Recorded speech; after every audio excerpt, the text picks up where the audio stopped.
মেহেরপুরের গাংনী উপজেলায় পরিত্যক্ত জমির ঝোপঝাড় পরিষ্কার করে মাটি খোঁড়ার সময় মাইন 1967 লেখা 6টি ধাতব বস্তু উদ্ধার করা হয়েছে। বক্স সদৃশ্য এসব বস্তু মাইন বা বিস্ফোরক জাতীয় হতে পারে বলে ধারণা করছে পুলিশ। তবে এগুলো সক্রিয় নাকি নিষ্ক্রিয় তা এখনো নিশ্চিত হওয়া যায়নি। শনিবার দুপুরে উপজেলার বেতবাড়িয়া গ্রামে এ ঘটনা ঘটে। খবর পেয়ে পুলিশ ঘটনাস্থল ঘিরে রেখেছে। পাশাপাশি ঝুঁকি এড়াতে স্থানীয় বাসিন্দাদের নিরাপদ দূরত্বে থাকার নির্দেশ দেওয়া হয়েছে।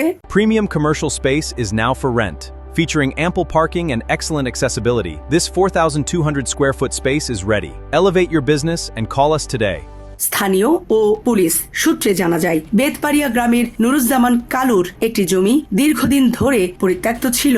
সম্প্রতি তিনি জমির ঝোপঝাড় পরিষ্কার করে সেখানে বসত বাড়ি নির্মাণের কাজ শুরু করেন। শনিবার নির্মাণ শ্রমিকেরা ওই জমিতে মাটি কাটার সময় কোদালের আঘাতে ধাতব বস্তুগুলোর সন্ধান পান। বস্তুগুলো দেখতে বক্সের মতো। শ্রমিকেরা সেগুলো দেখতে পেয়ে জমির মালিক নুরুজ্জামান কালুকে জানান। পরে তিনি বিষয়টি গাংনী থানায় জানান। খবর পেয়ে দ্রুত পুলিশ ঘটনাস্থলে গিয়ে জায়গাটি ঘিরে ফেলে। পরে সেখানে অতিরিক্ত পুলিশ মোতায়েন করা হয়।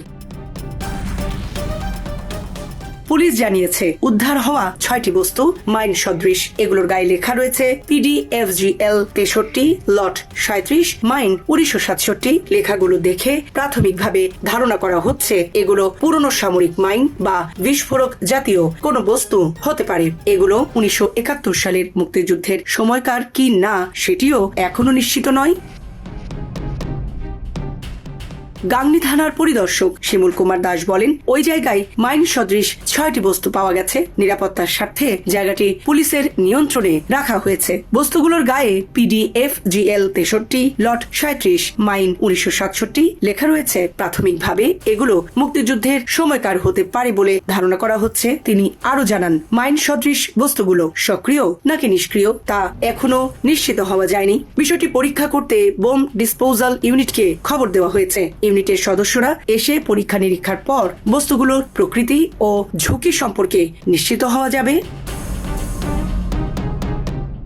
জমির মালিক নুরুজ্জামান কালু বলেন, দীর্ঘদিন ধরে বাড়ির পেছনের জায়গাটি পরিত্যক্ত অবস্থায় পড়েছিল। ঝোপঝাড় পরিষ্কার করে সেখানে বসত ঘর নির্মাণের কাজ শুরু করেছিলেন। নির্মাণ শ্রমিকেরা মাটি কাটার সময় ধাতব বস্তুগুলো দেখতে পান। পরে পুলিশকে খবর দেওয়া হয়। এদিকে মাইন সদৃশ বস্তু উদ্ধারের খবর ছড়িয়ে পড়লে ঘটনাস্থলের আশপাশে উৎসুক মানুষের ভিড় জমে। তবে সম্ভাব্য বিস্ফোরণের ঝুঁকি থাকায় পুলিশ স্থানীয়দের ঘটনাস্থল থেকে দূরে থাকার নির্দেশ দিয়েছে।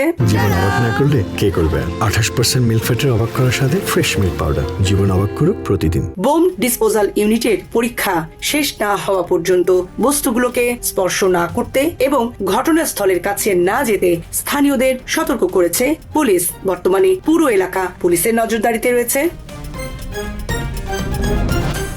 সামরিনা প্রীতি, ঢাকা এক্সপ্রেস।